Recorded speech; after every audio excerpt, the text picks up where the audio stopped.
Okay, time for my Q&A number 7 now. So let's get straight into it, shall we? First question from NK92 in Australia. If you could resurrect just one deceased wrestler, who would it be, and who would you put he/she in a match with? Well, I'd have to say that I'd resurrect Owen Hart, mainly because he was innocent in the way that he died, and I don't think he deserved to die the way that he did. Chris Benoit would have an honourable mention, because I wouldn't like things to end the way they actually did with him. But, yeah, Owen Hart, and I'd put him in a match with Chris Jericho. Chris Jericho and Owen Hart could put on a really good match, I think.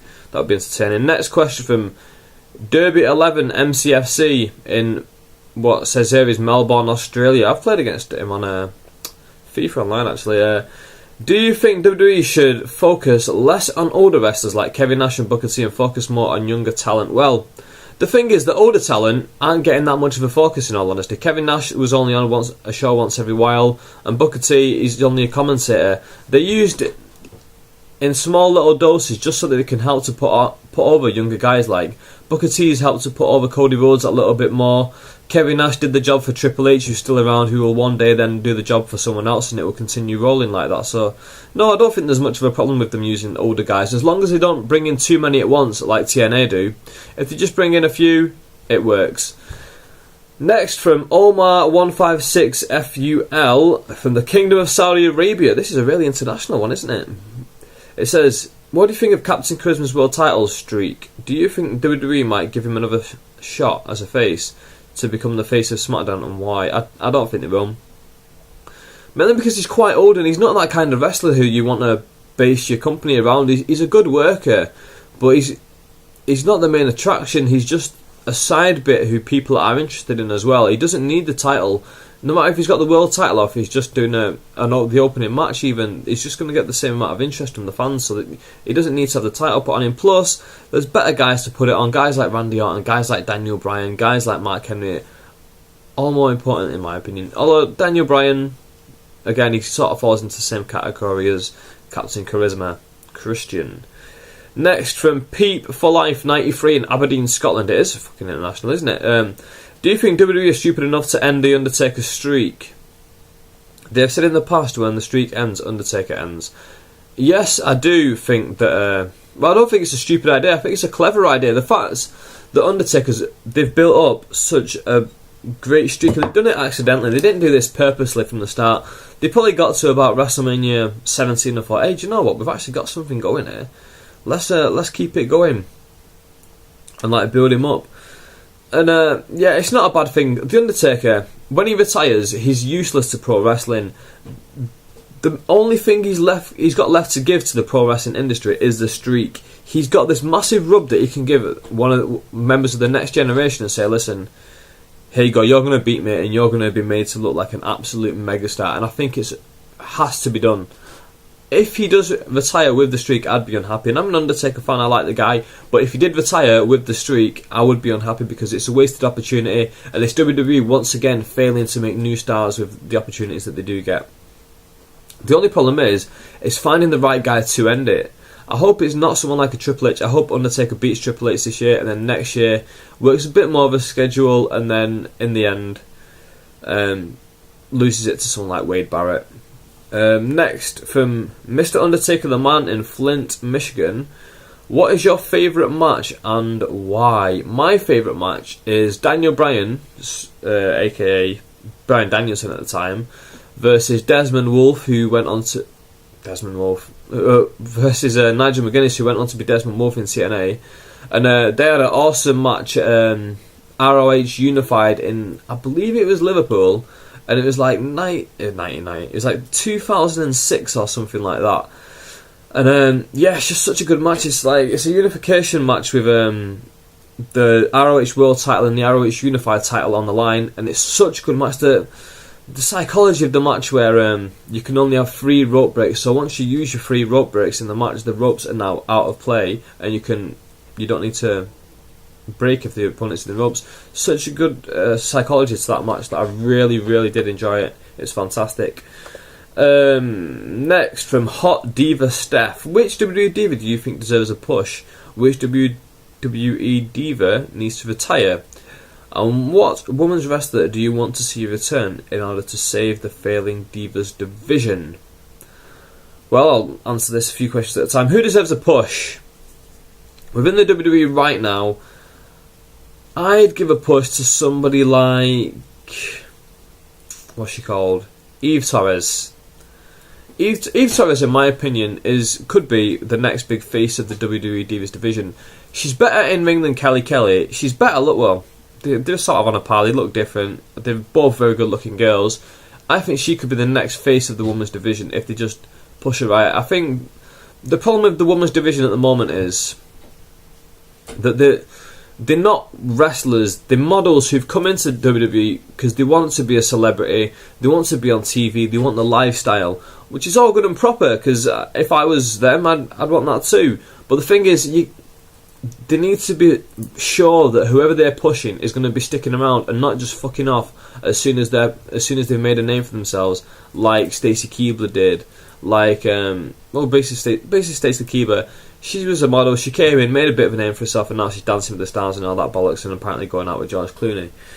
So, yeah, that's what we've got to be careful with. Who needs to retire? I would retire...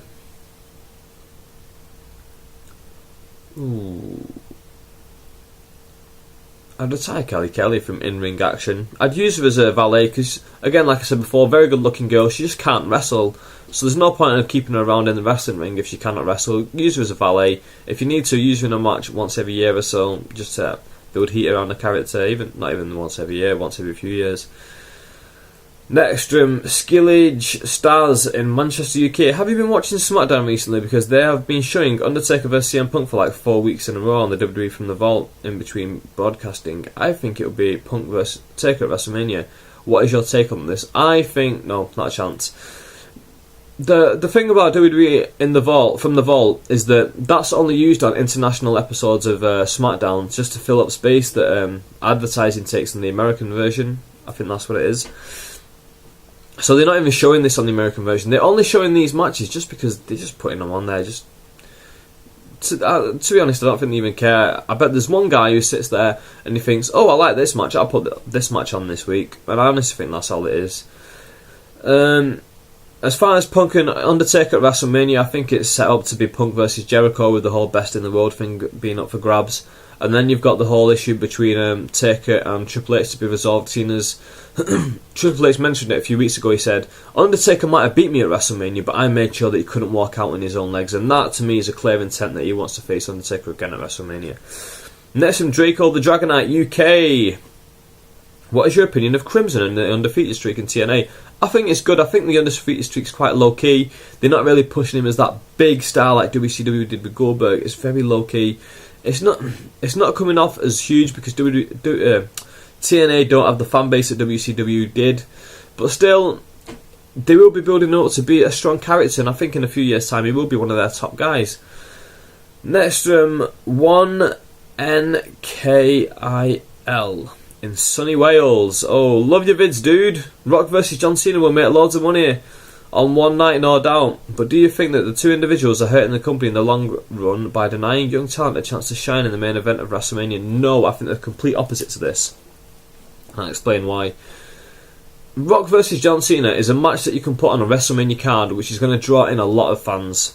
So because you have this one match, people are going to order it anyway. So now they can fill the rest of the card with whatever they want. And subsequently, guys like CM Punk are now hopefully going to be getting a chance to be put in a world title match on WrestleMania, when before they would have never even dreamed of getting this chance. I remember, like, what was the WrestleMania where it was Triple H versus John Cena, and John Cena came out in like a Chicago style mafia kind of thing.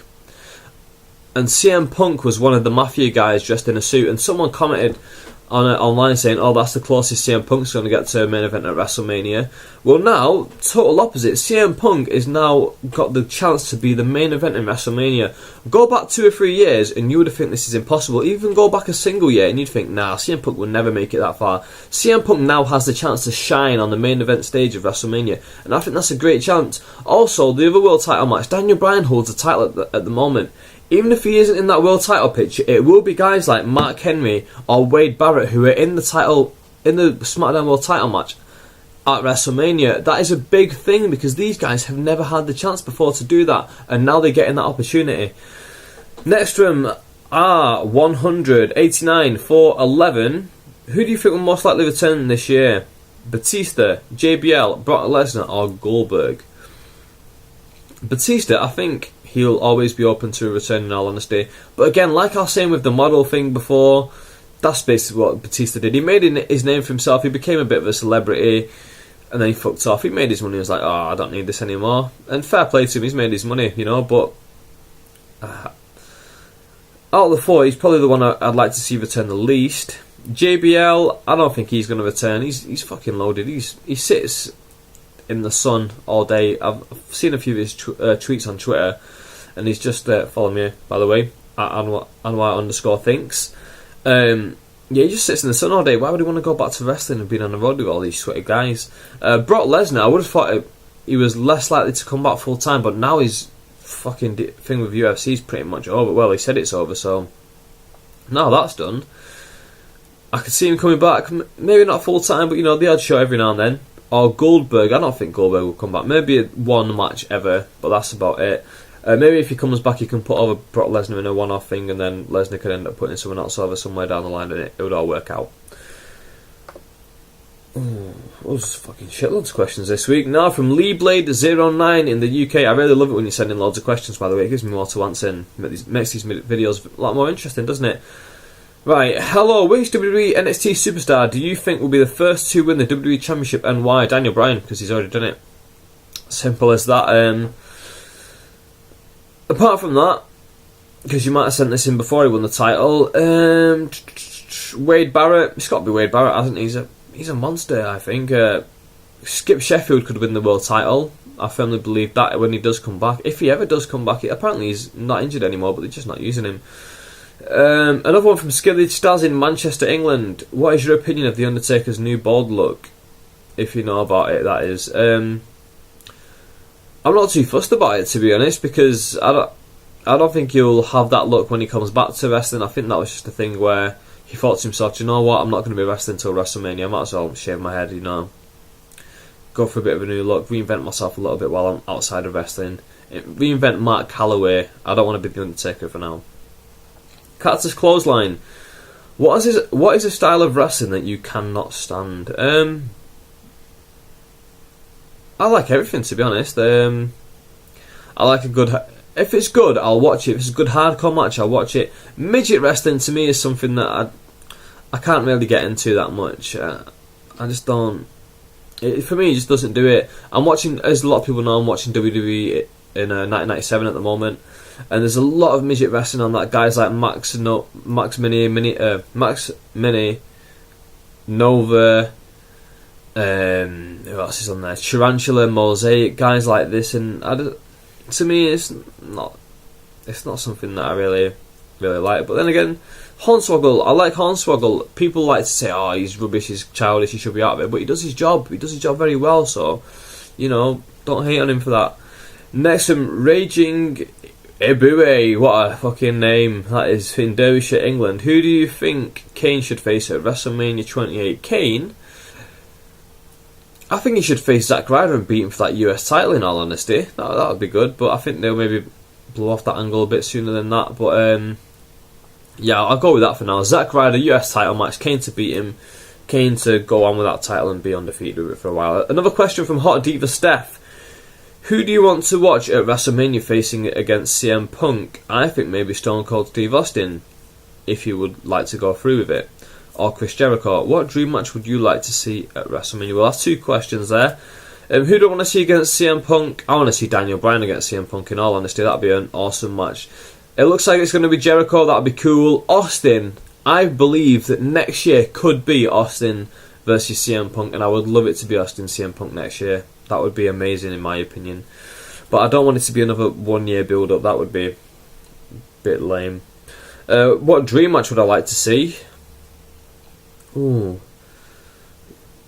I think Rock Cena's the dream match everyone wants to see. That was the match we wanted for ages. The build-up's not been the best so far, but they've got February, March is the time they really need to kick in this Rock Cena rivalry. And I think that will really get us all hyped for it. But that is the dream match, isn't it? Austin could face someone, I suppose. Cena versus Undertaker. Those kind of matches. Last 3 questions now. Japadabadoo in London, England. If you could have a dream feud from the 80s, 90s, 2000s, and 2010 to present, who would you have? And it can't be a feud that's already been done. And the guys have to be from the same decade. And full-time wrestlers. No Punk vs Austin or Mean Gene versus Josh Matthews. What's this? If you could have a dream feud from the 80s, 90s, 2000s... I'll take it you mean one feud from each decade. So the 80s. The 80s I would have liked to see something like Rick Rude versus Macho Man. I don't know if it has been done or not, because the stuff from the 80s I've only ever seen pay-per-view stuff, so I've not seen the TV stuff. But Rick Rude versus Savage, I don't think they ever crossed paths in the 80s in WWE, so that would have been really good to see. 90s. Shawn Michaels... No... Shawn Michaels and The Rock, they crossed at different times, didn't they? The 90s is a tough one because everyone ended up facing each other in the 90s. I would have loved to see a Triple H, Rock, Austin triple threat match and a triple threat feud that went on. That would have been really good. 2000s, Shawn Michaels, Brock Lesnar maybe. That might have been a good one for the 2000s. Eddie Guerrero, Shawn Michaels would have been a good one. I'm trying to think who I could have put Chris Benoit in there with, who he'd never faced. Did he ever have a feud with The Undertaker? That might have been good. 2010s. The thing is, again, 2010s, everyone's faced each other nowadays. A feud between Sheamus and Wade Barrett, maybe. And present, again, it's all been done before. In present, you can't really say there's a dream feud because it's all been done. Punk versus Bryan, I'll go back to that again. Punk versus Bryan, I'd say that'd be a dream feud for now. Next from Drake, another one from Draco the Dragonite in the UK. Do you prefer the old Brodus Clay or the new Funkasaurus Brodus Clay, and why? Well, I did a video on this. Well, no, I talked about it in my Raw video, but yeah, I really do prefer the Brodus Clay Funkasaurus character. I'll tell you for why. Because he's showing character. He's coming out as himself. Well, it seems like he's showing his fun-loving side now, rather than just a boring heel who's just going to stare you down like this. Psycho Sid style. Not very interesting, is it? But when it's like, somebody call my mama, and he's doing all this, and he's having a little boogie in the ring, you know, he's loving it. He seems to be really enjoying himself, and it's coming across, it's making me enjoy watching him. And I really am looking forward to seeing what he does on Monday night. Next, and finally, from Gavmeister26 in Portsmouth, England. Why is it that Vince McMahon always has Randy Orton in the main event scene despite the lack of any real talent in most areas, and his proven track record not to draw ratings? Well, first of all, he has him in the main event scene because he's widely accepted within all the guys in the WWE as one of the best wrestlers in the company. You can say that he's not got any real talent, but the difference between someone like Randy Orton and other guys on the roster is that he gets it. He understands the wrestling business. It's a generic thing to say. It's a generic catchphrase to say, oh, he was brought up in the wrestling business, so he understands it. But it's true. When you are around the wrestling business so much from such a young age, and you get such as tutelage from your father who's been in the business, you learn so much so quickly. And it would have been a case of where his dad taught him everything he knew by such a young age that Orton just had so much room to progress into, whereas a lot of guys, they don't have that guidance early on, so when they come into the business, they've got to learn it from scratch, and then they take a long time to adapt to the politics of the game and stuff, whereas Randy Orton was taught everything from scratch. He had guys like Triple H and Ric Flair teaching him as well. I'm not a big fan of him, but I accept totally his talent. He doesn't have talent. You say he doesn't have any real talent. I think what you mean is he doesn't have anything outstanding that makes you think, wow, this is amazing, this is what I want to see. But the difference is he's well-rounded. Whereas like other guys like Mark Henry, not so well-rounded. A great heel, but he's not so well-rounded apart from that he can't play the face, for example. Whereas, well, he plays a shit face in my opinion. But Orton plays a great face and a heel. He's very over with his fans. And the fact that he's not a draw in the ratings, I wouldn't say that, to be honest. I think he's a decent draw. The thing is, you can't compare draws of nowadays to draws of 10 years ago. You cannot compare to the Austins and the Rocks, because pro wrestling's a different animal, the world's a different place, people aren't watching pro wrestling anymore. Randy Orton will draw as big of a rating as anyone else on the roster, apart from maybe John Cena. John Cena's the only guy on the roster who's like above and beyond everyone else, but Randy Orton, well, he's second to him. Triple H maybe is up there, and Undertaker, but they're not really full time. But yeah, that's my Q&A 7 out of the way. Thank you very much for all the questions. I greatly appreciate them all, and please send in your questions for my next Q&A, which will come sometime next month. And yeah, let me know what you think of my topics on this video. Let me know what videos you want me to do. Post those things in the description box down below. If you have any questions, please post them on my moderator on my channel, because this is where I'm looking right now. This is where I can see all my questions. They're all in the same place, and I don't have to go flipping through everything, because the thing is, people like to ask questions on my Q&A videos, but by the time I'm doing my next video, I forget that they're there, and I look on my moderator, and like now I'm at the end of my video. I've answered all these questions, and it's only now I'm remembering that those are there, and I probably answered them in my comments anyway, so there's no point answering them in the video. And also, you have all your names on the air as well. So yeah, that's me out. Thank you very much for watching. Please subscribe up above, send it to a friend, all that good stuff, and without, see you later.